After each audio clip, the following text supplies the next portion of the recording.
Hello दोस्तों, आपका स्वागत है हमारे चैनल पर। आज हमारे पास एक प्रेरणास्पद कहानी है जो आपको सिखाएगी कि वो पहला कदम लेने की ताकत कितनी बड़ी हो सकती है, चाहे वो कितना भी छोटा क्यों ना हो। यह एक दृढ़ संकल्प और संयम से भरा किस्सा है जो आपके लक्ष्यों को प्राप्त करने के तरीके को बदल सकता है। तो और बिना किसी और बात के चलिए धीरज की अविशेष यात्रा में डूबकर देखते हैं और जानते हैं कि कभी कभी केवल एक कदम लेना ही काफी होता है। एक कदम, कहानी जो आगे बढ़ना सिखाए। Motivational story. आज की कहानी पढ़कर आपके रुके कदम अपने आप आगे बढ़ने लगेंगे। आज की कहानी आपको अपने लक्ष्य की दिशा में आगे बढ़ने के लिए प्रेरित करेगी, इसलिए एक बार इस कहानी को पूरी जरूर पढ़िएगा। तो चलिए जानते हैं क्या है कहानी। पहाड़ी प्रदेश में एक छोटा सा गांव था। इस गांव में धीरज नाम का एक बच्चा रहा करता था। इस गांव के पास वाले एक पहाड़ पर एक बहुत ही प्रसिद्ध एक मंदिर था। इस मंदिर में देश विदेश से कई यात्री दर्शन करने आते थे।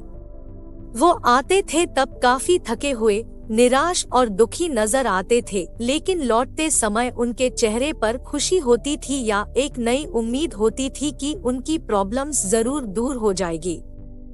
धीरज के घर से ये मंदिर सिर्फ 8 किलोमीटर की दूरी पर था, लेकिन वो कभी भी इस मंदिर में नहीं गया था। वो सोचता था कि मंदिर इतनी नजदीक तो है, वो जब चाहे वहां जा सकता है। उसकी इसी सोच के चलते कई साल बीत गए। वो युवा और फिर प्रौढ़ अवस्था में भी आ गया, लेकिन फिर भी वो मंदिर नहीं पहुंचा। उसके जीवन का सबसे कठिन दौर शुरू हुआ तो वो सोचने लगा कि पूरी दुनिया से लोग इस मंदिर आकर अपनी परेशानियां दूर करते हैं, और वो है जो अब तक इतना नजदीक होने के बाद भी मंदिर की कृपा नहीं ले पाया। इस विचार से वो सो नहीं पा रहा था। पता नहीं उसे क्या सूझा कि रात को 2 बजे अपनी चार्जेबल टॉर्च लेकर वो मंदिर की ओर निकल पड़ा। वह जैसे जैसे आगे बढ़ता गया, अंधेरा और भी घना होता गया।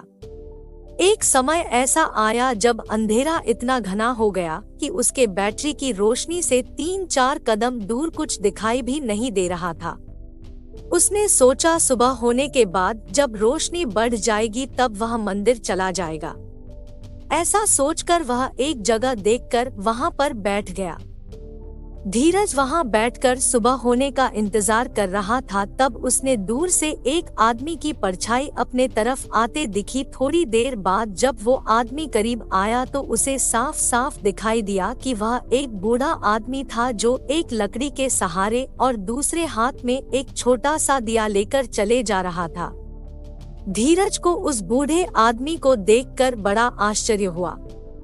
धीरज ने बूढ़े आदमी के थोड़ा पास जाकर उनसे पूछा कि वह कहाँ जा रहे हैं। आदमी ने कहा कि वह पहाड़ वाले मंदिर पर जा रहा है। धीरज बोला कि आप इस छोटे से दिए के भरोसे, जिससे आपको सिर्फ एक कदम तक की दूरी ही दिखाई देती है, भला कैसे इतने दूर मंदिर का सफर तय कर सकते हैं। बूढ़े आदमी ने जो कहा वह सुनकर धीरज की जिंदगी भर की सोच बदल गई। बूढ़े ने कहा, उतना ही तो काफी है। मुझे सिर्फ एक कदम दूर दिखाई दे उतना काफी है। मैं एक कदम आगे बढ़ूंगा तो और अगला एक कदम मुझे दिखाई देगा, और इस तरह एक एक कदम करके मैं मंदिर तक पहुंच जाऊंगा। एक कदम से ज्यादा कोई इस दुनिया में देख पाया है भला? दोस्तों, हमें जीवन में कहीं भी पहुंचने के लिए, किसी भी क्षेत्र में कामयाब होने के लिए सिर्फ एक कदम उठाना काफी है। हम उस दिशा में एक कदम बढ़ाएंगे तो अगला कदम हमें अपने आप दिखाई दे जाएगा। हम एक दरवाजा खोलेंगे तो कई दरवाजे अपने आप खुल जाएंगे।